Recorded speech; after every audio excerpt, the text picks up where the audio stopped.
Yang pertama adalah Eri Tansil, kelahiran Makassar 2 Februari 1953 dengan nilai jarahan 9 miliar. Lalu kemudian David Nusawijaya dengan nilai jarahan 1,2 miliar. Lalu dilanjutkan dengan Adrian Kiki Aryawan dengan total jarahan 1,5 miliar. Lalu dilanjutkan dengan Eko Adi Putranto dengan total jarahan 2,659 triliun. Lalu yang terakhir adalah Maria Pauline Lumowa dengan nilai jarahan 1,7 triliun.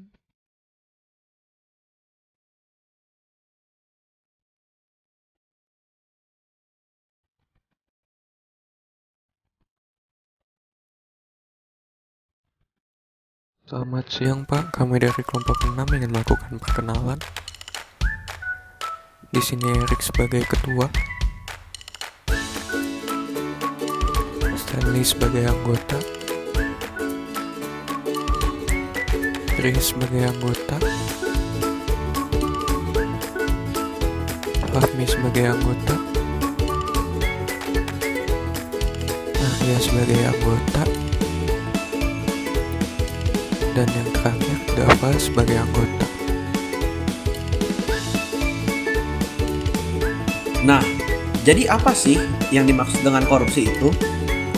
Jadi, secara umum, korupsi dapat diartikan sebagai penyelewengan atau penyalahgunaan uang negara untuk keuntungan pribadi maupun orang lain.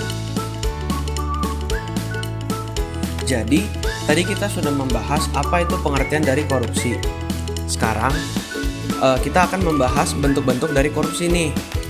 Jadi, korupsi itu dapat dibagi menjadi 7 kelompok besar, yaitu kerugian keuangan negara, suap menyuap, penggelapan dalam jabatan, pemerasan, perbuatan curang, benturan kepentingan dalam pengadaan, dan gratifikasi. Berikut adalah beberapa contoh dari kasus korupsi yang pernah terjadi di Indonesia. Joko Chandra yang menjelaskan bahwa Joko Chandra selalu menggunakan pola yang sama untuk memberikan uang kepada polisi. Burhanuddin menyatakan proses penyidikan dugaan kecurangan investasi di BUMN Asuransi Jiwasraya dilakukan oleh Jaksa Agung Muda Pidana Khusus. Nah, setelah kita membahas pengertian dan bentuk-bentuk dari korupsi, sekarang kita akan membahas penyebab dan akibat dari terjadinya korupsi.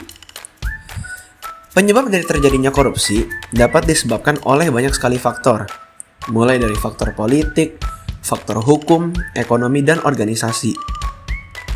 Contoh faktor politik yaitu perilaku curang pada pemilihan anggota legislatif ataupun pejabat-pejabat eksekutif dengan cara memberikan dana ilegal agar terpilih masuk menjadi anggota.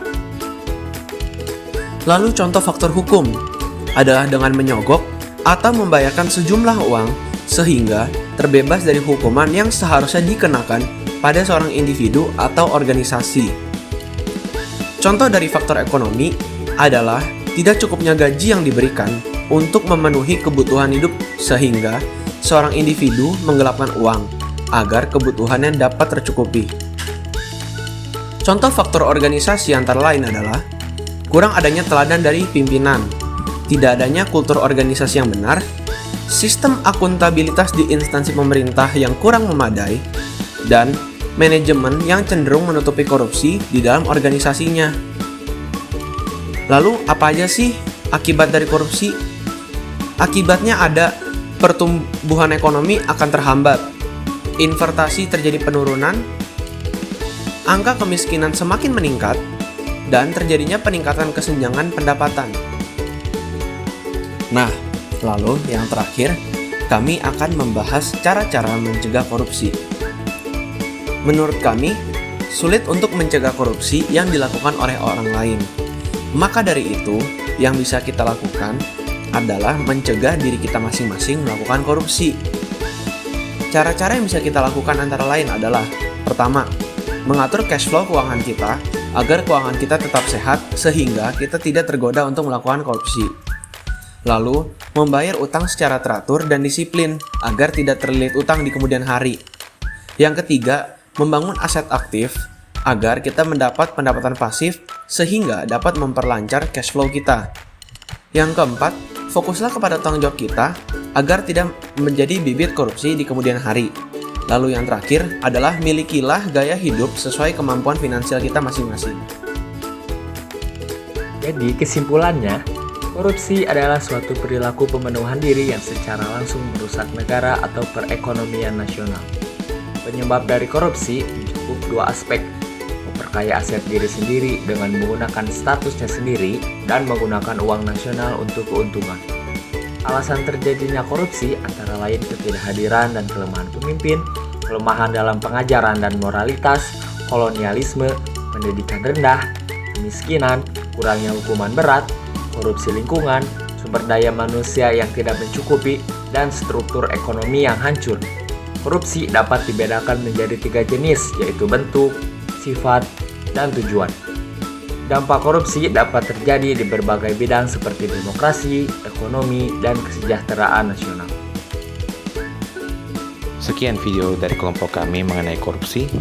Terima kasih telah menonton.